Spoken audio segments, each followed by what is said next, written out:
Hello and welcome to Cloudforest Vibes. My name's Bobby, and this is how I grow orchids and carnivorous plants.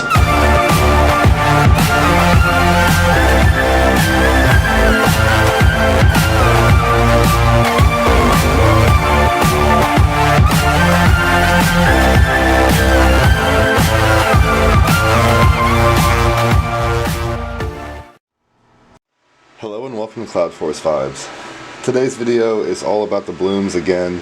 We have had a really nice and productive season so far, and I have a ton of new blooms to share with you guys, and some ones that are still lingering around. So I'm going to jump right in here. I am extremely excited. I am fortunate enough to have 3 new blooms, complete first-time bloomers, opening for me right now. I'm going to give you guys an update on my Tarzane orchids that I just unboxed a few videos ago, or maybe last video. Not sure when this one's going to come out quite yet, but we'll take a look at those as well. And I have some more progress we'll take a look at while we are touring around in the tent, because things are happening, and things are happening really well. I'm super excited. So let's get in here and take a look at our first new bloom, and we'll go from there.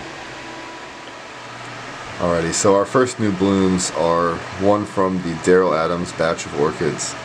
This is Bulbophyllum Lion King, and I can honestly say this is one of my favorite bulbophyllums I have bloomed in this greenhouse so far. It was in spike when I got it, so these blooms aren't quite mine. Thank you again, Daryl, but they are absolutely fantastic. I was warned by Daryl that they aren't very long lasting, and they've been open several days already, so these were not crossed yesterday, so I have a feeling they're probably on their way out. The bottoms are looking a little bit dehydrated, to say the least, but I do have some really awesome pictures that I got a day or two ago that I'm going to roll, because this one's definitely worth a closer look.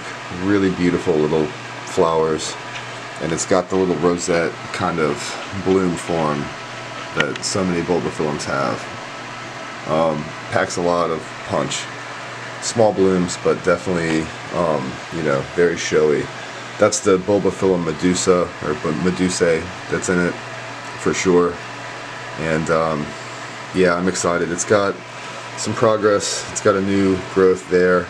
I'm hoping for another 1 or 2 to pop up here in the near future, but it's looking good so far. I'm just waiting for more new root growth, and yeah, we'll see. So this spike should be done soon. I'm going to cut it off, and, well, not cut it off. I'll let the nutrients soak back into it and let this plant get back to what it should be doing, which is growing.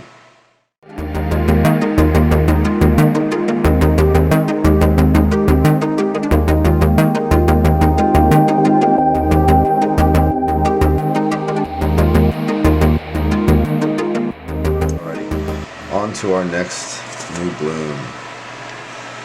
Panning right just a little bit. I don't know if you saw it in the beginning or not. I have had this plant for about 2 years, and so far I have been unsuccessful in blooming it, but this year it decided to actually push out a beautiful bloom. This thing smells kind of like lilies, and it has a pretty long tail down there, and it's every bit of 6 inches from the top of this down. It might be even bigger, and that bloom's probably a solid 3 inches across. So nice, big, beautiful, bold. That is again, that is Angraecum elephantium. Really nice.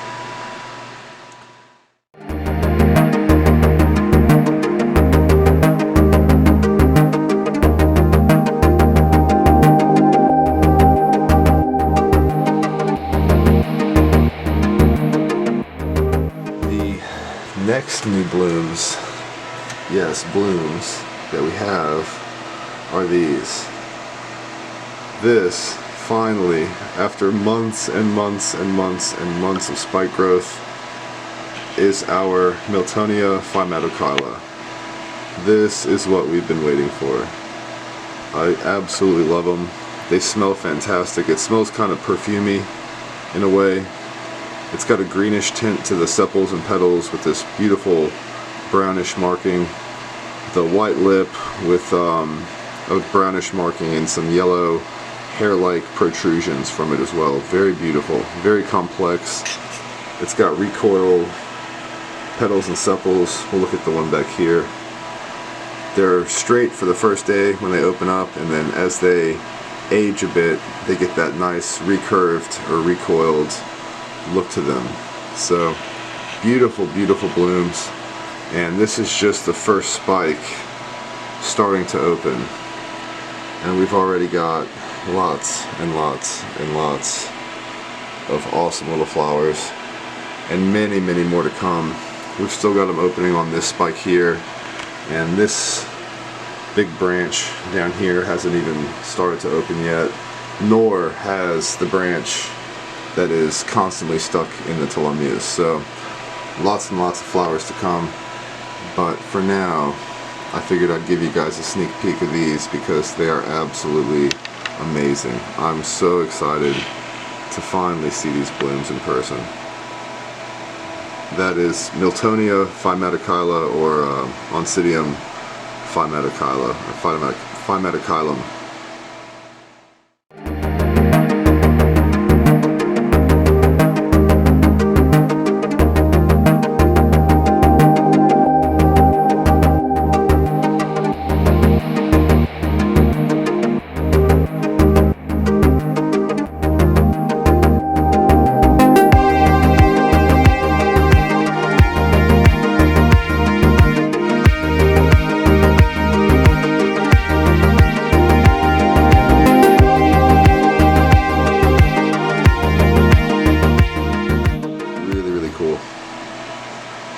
Alrighty guys, on to the next bloom. I am pleased to say that our Tolumnia calichyla is still hanging in there with us. It's looking great. It's yellowed up quite a bit. It opens up quite a bit more green on the upper sepals or petals, whatever those may be. I believe they're sepals. But it does turn this beautiful, brilliant, vibrant yellow color. Again, this is a somewhat fragrant Tolumnia. It's got a nice little sweet floral scent to it, and it's very small, so it doesn't take up a whole lot of space, as long as you don't mind something that looks like a complete and total weed. It grows in a xerophytic environment, so not a lot of water is needed for this one. It's even more dry adept than a twig epiphyte, but really cool little species if you guys can get a hold of it, and absolutely beautiful, brilliant yellow blooms. I do not have enough yellow in here. And this, even if you step back way far, I'll have to refocus. Like I said, even if you step out really far right now, lots and lots of beautiful blooms, but as big as the Angraecum bloom is, and as brilliant as these little things are, that tiny little yellow bloom over there just stands out so nicely. So I can't wait till the plant matures a bit and we get more blooms, but for now, I love every one that we get, and you see why. Really, really nice. While we're zoomed out, we'll go ahead and take a look down here. We have got more progress on these pings that Daryl sent me. This is a brand new flower off of this one, and it's absolutely gorgeous. It's got the white center area, deep purple central area with some greenishness to it, and these really nice white and purple patterned petals and sepals there. Really beautiful. So they are going strong. I've moved everything up. Something that's really exciting, these pings here, these are some from my original batch, and it looks like the camera's picking it up. You can really see a nice pinkish hue coming onto those, so they're definitely, I think, happy in their new higher light area. It seems as though they are, at least, so we'll have to keep checking on those and making sure, but so far so good. All of the plants here are reacting nicely. We've got more spikes coming on these pings.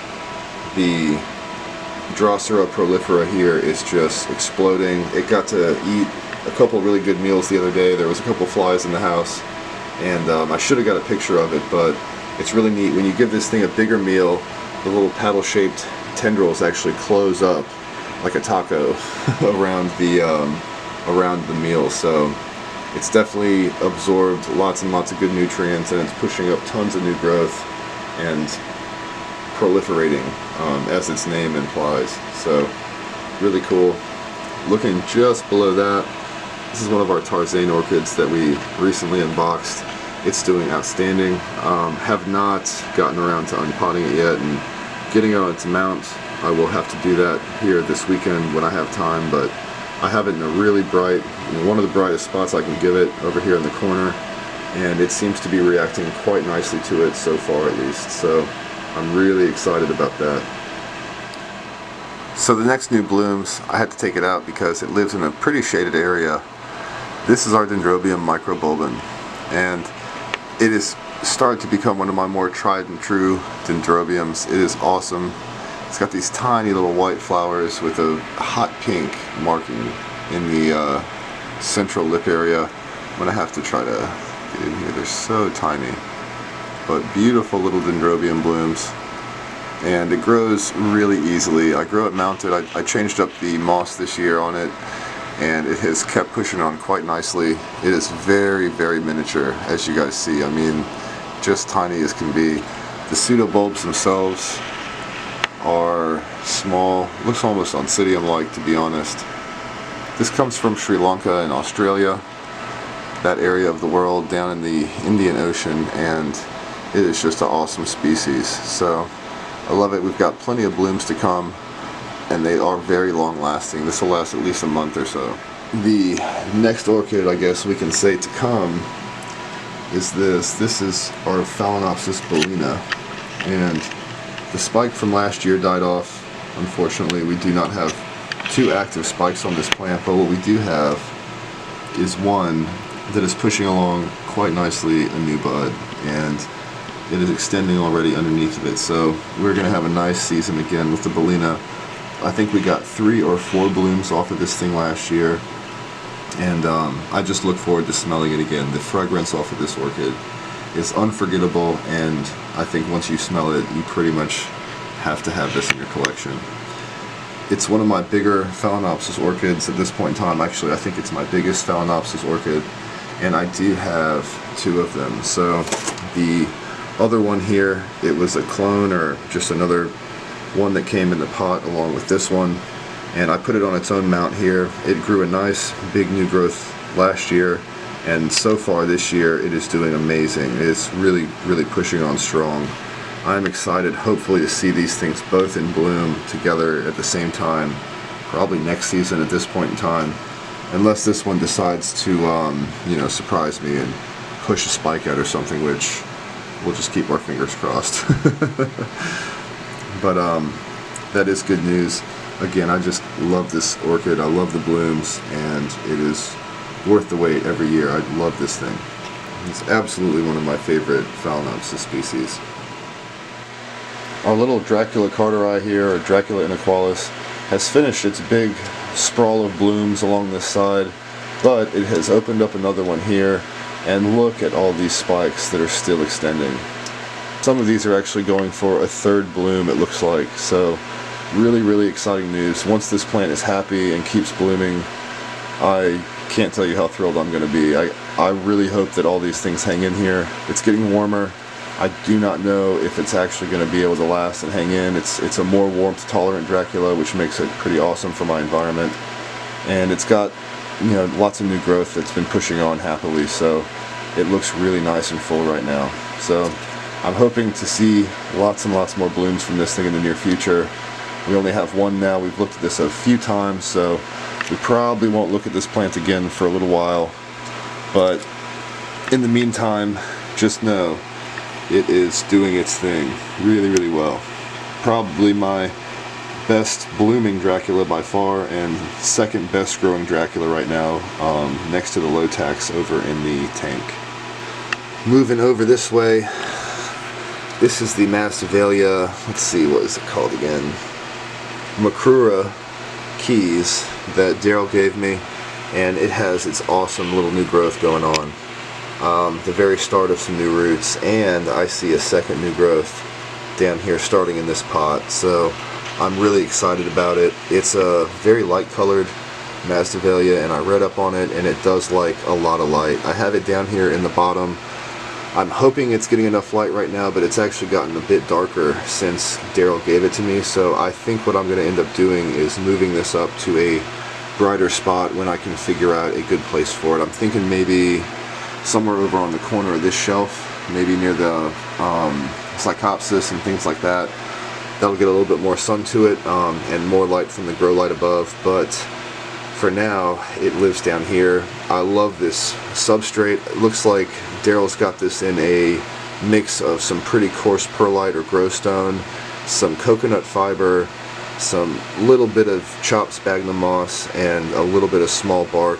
It really does a good job keeping moisture, but I'm pretty confident that's getting a lot of air to the roots as well. So that's a really great mixture for Masdevallia so far in my environment in a pot, and that is a very, very hard thing to find. This is a really, really great mix. So Daryl, thank you. If you can confirm whether I'm right or not, or actually what is in this mix, I would really appreciate it, because it is just awesome. It seems to be loving it so far, and it doesn't stay too moist for too long, so perfect blend. So we absolutely cannot get out of here without looking at this plant. We took a brief look at it before from a really terrible angle, so not the best angle again for the plant, but this is my Arangus mysticeti, and it is doing absolutely fantastic. As you can see, it has an awesome little spike progressing, and it's growing pretty quickly actually for a spike in here. A lot of spikes I have in here grow really slow, but this one, I'm happy to say, seems to be progressing at a decent rate so far. Who knows how long it'll be till we see flowers, or if we even get to see them, but the fact that it's finally spiking after so long of having it, it's really, really exciting to me. I did take all the moss off the mount. I made a little bit of a cultural change this year after we did our Arangus mysticeti care collab video, so I guess this can kind of act as a little bit of an update, but I will do a specific update on this plant a little bit later on and talk more about what I've done, and we can see the progress and hopefully the blooms a little bit later on. So that is Arangus mysticeti. That'll be my first Arangus to throw blooms out if it's the first one to bloom. But I am happy to say I have another Arangus, my Arangus punctata, and now you'll be able to see that it too has a little spike coming out right here. So soon, hopefully, we'll be able to see this one as well, right next to the big Angraecum. So if it pushes on fast enough, we might have both of them in bloom together, but at the rate it's going, I doubt it, unfortunately, so far. We'll just have to see. First time bloomer again for me. Same thing with the mysticeti, and that is why I say this season has just been so rewarding so far. Really, really got a lot of things right last year, I feel. So really, really happy about that. And I'm equally excited to share it all with you guys. So having that said, let's hop over to the tank. Let's take a look over there. We have some awesome progress and blooms there to look at, and then we'll wrap this video out. So starting with an update from one of our new Tarzane plants. This is the Dendrobium Mountain Magic White, and as you see, it has so far held on to its bud that it came to me with. I have not repotted this as well. Unfortunately, I have not had time, but this weekend I definitely will be doing that, if not sooner. Probably by the time you watch this video, to be honest, it will already be done. So anyhow, working on that. Been a busy work week, so all my remounting and repotting and stuff has been put on hold, but the new growths are progressing nicely, even though I have it way down here in the depths. It definitely needs to get some more light and get up here next to its other cousins that I have, but I'm just excited that it has a bud that appears to be wanting to hang on, so we may see this thing yet in the near future. As you can tell by the photo bomber, we have the Masdevallia exquisita, which is finally, after months, finally deciding to end its blooming. That's okay though, because look at all this new growth. I have a feeling that next time this thing decides to bloom, it is going to be absolutely exquisite again. Hopefully we have double the blooms. I would love to see this thing just full of blooms. I've seen pictures of this thing online, and it really is a remarkable plant once it gets going and gets happy. So that is Masdevallia exquisita checking out for the season, I feel, unless it decides to surprise us, which we'll just have to see. Down here behind everything, that is our Bulbophyllum speciosum, which is still hanging in there with us. These are the next two blooms that it has decided to open. These are blooms 5 and 6. So we have missed a few. These do not last long again, but as beautiful as they are, I really couldn't care less. It's worth waiting for every year, and it's worth a short wait. And if it keeps pushing on at the rate that it's pushing on, I don't mind, because it still has 2 or 3 spikes left to come, and we should still have 2 or 3 blooms at least left to come this season. So I think with the blooms earlier this year, it puts us up to, I think, 7 or 8 blooms this season so far.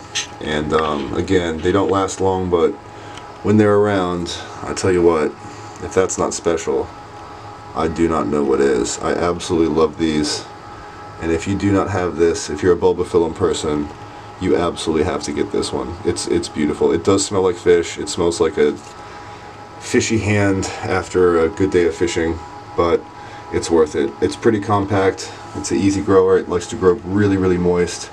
It does not like the warmth, so if you have a really hot environment, it's probably not going to be great for you. But it's a special one if you can grow it. Bulbophyllum speciosum, and I think I got this from Equigenera. Yep, definitely got this from Equigenera.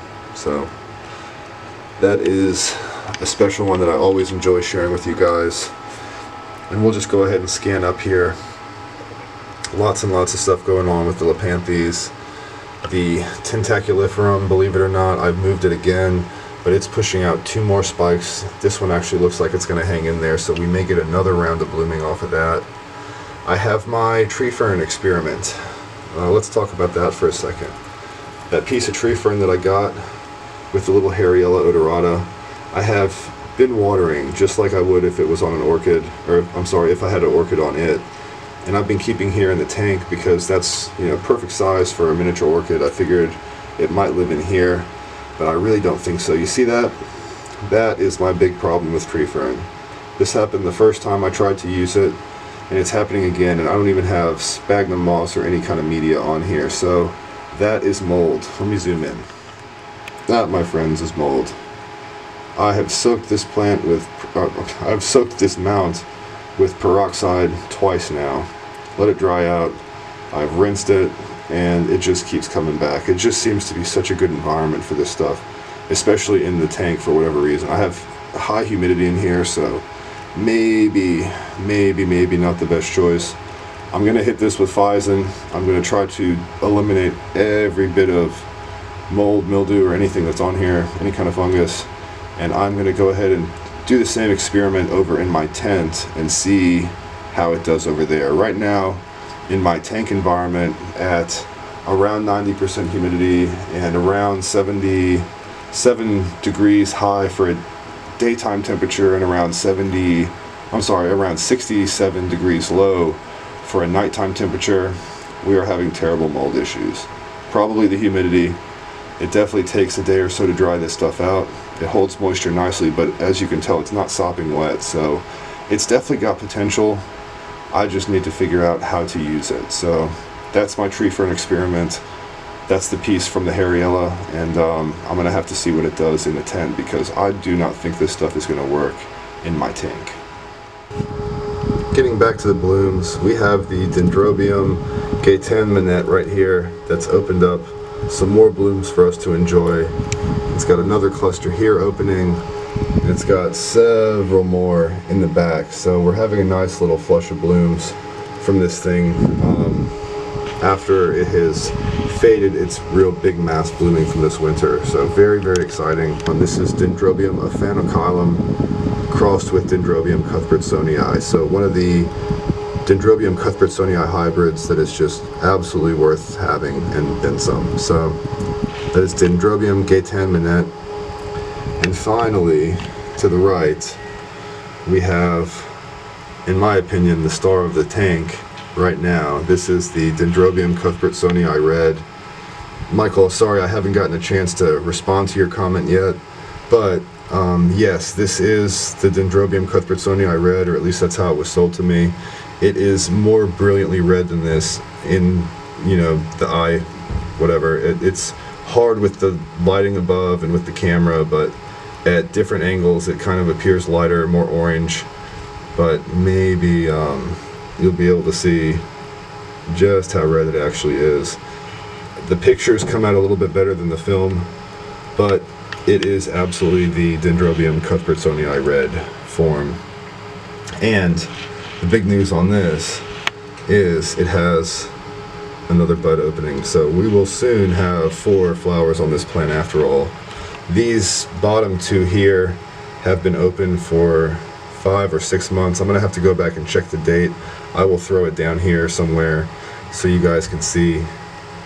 It is just awesome. Talk about a long-lived bloom. Half a year, literally half a year, these things have been on this thing and still going strong. So that is the joy of these. They are very, very long lasting and equally beautiful. And I think it looks awesome with the live moss. It's a little bit harder to care for. You gotta let the moss dry out to the verge of where the moss might be damaged, to be honest, to keep the plant happy, but it keeps it compact, in my opinion. That's kind of one of the reasons the live sphagnum stays so compact and dwarf. It really doesn't get to stay wet, so it's not the happiest moss, but it's happy enough to do exactly what I want it to do. So the benefit of using live moss on mounts, in my opinion, and a lot of people's opinion, is it helps to neutralize pH issues, and it also definitely produces a lot of oxygen around the roots. You have a living plant with a living plant's roots that need oxygen and moisture, and it couldn't be a better environment for plants that need that. So some plants it's going to be too moist for. You cannot use live sphagnum. You've got to find a type of epiphytic or forest moss to go with. But for the plants that it does work with, I'm telling you, it really does work quite well. So that's that. That's the red sphagnum moss I got from Tarzan Group, believe it or not. It doesn't quite get the right light or care to be red, but it turns this beautiful, brilliant green color, and it stays really dwarf and compact, so it doesn't overtake the plant, because orchids are slow growing, and some sphagnum moss is very, very quick growing. So that can be another issue that you might experience with live sphagnum moss on a mount. Anyhow, was not intending to get into that today, but that's that. That is my bloom tour. I really hope you guys enjoyed, and I hope you enjoyed the rest of the video as well. Thank you so much for tuning in. I do appreciate it, as always. And until next time, please stay safe and happy growing. See you guys.